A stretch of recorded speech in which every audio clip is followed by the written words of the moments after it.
Hello, Nicolette here with Inspired Living Feng Shui, and I am here with my client Eric.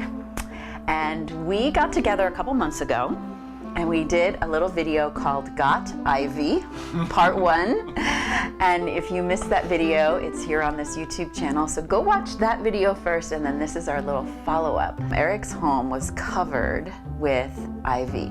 I was sharing with Eric that when ivy is on the outside of the house, that can create that sense of suffocation and that sense that you can't expand because you've got this little virus growing on your skin, you know?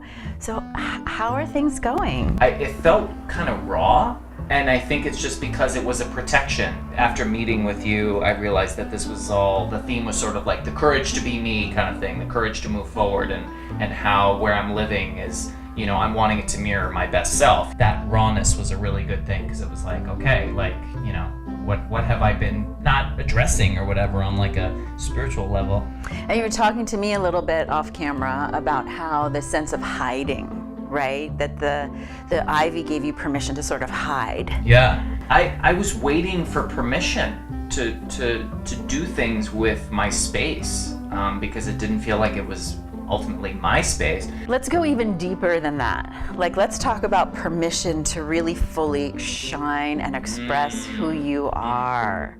Like, have you been waiting for permission for the? Yeah, can you tell all of us a little bit about that? Well, you know, I'm an actor, so there's been a series throughout life of getting permission from family to be myself, you know. An actor is not usually until you're at the end game, it's not usually the ideal career path for your family. It's, right, you know.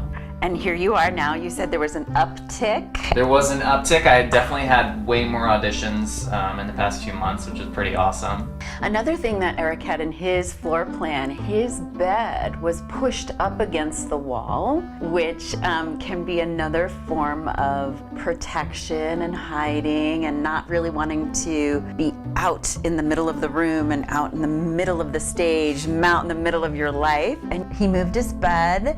It's unreal because I always thought when I had the bed against the corner of the room, like, oh, I have so much more space in the room, all that stuff. I moved to the bed, and that was, I think, my first, like, whoa, I can see why they call it like the power position. Instantly felt better to move the bed. Now I've since got a headboard, new curtains, and each thing felt more like I was conscious of why I was doing the things I was doing. I had a visceral response to when I first got my first headboard. How about you? What did that feel like? The headboard feels good. It feels like it makes sense. It feels like, you know, an adult thing to have. And now, like, imagining the bed without the headboard, it feels kind of like naked. I don't know. It does, right?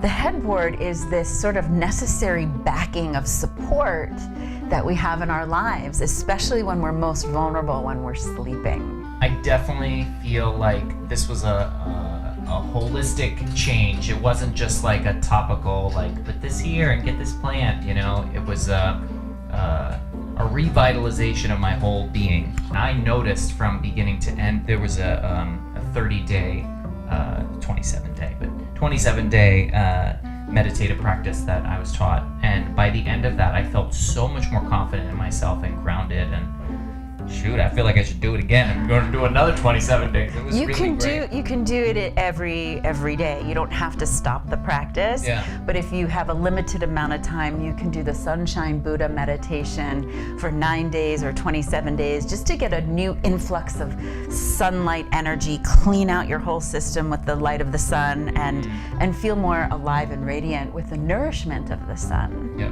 It feels more nurturing. It feels more me. You know? And do you feel like if you went home to an unhealthy house that you could be as successful as you are in the world? No, not at all. To have little conscious jewels around your house, you know what I mean? That you handpicked. You didn't just like pick it because it was pretty. You picked it because it brought you joy, because, you know, it was intentional. It was intentional. Yeah. Having all the intentions behind, Yeah. you know, what you're bringing, what you're adding to your space. You can really live and thrive and create and connect and love and expand in a sacred space. And that's what I believe Feng Shui does. So I'm thrilled that it has affected you in such a positive way. Yeah. Thanks so much for watching. Leave us a comment below. I'd be happy to respond to questions, and live big, shine bright. Yeah, sounds good to me.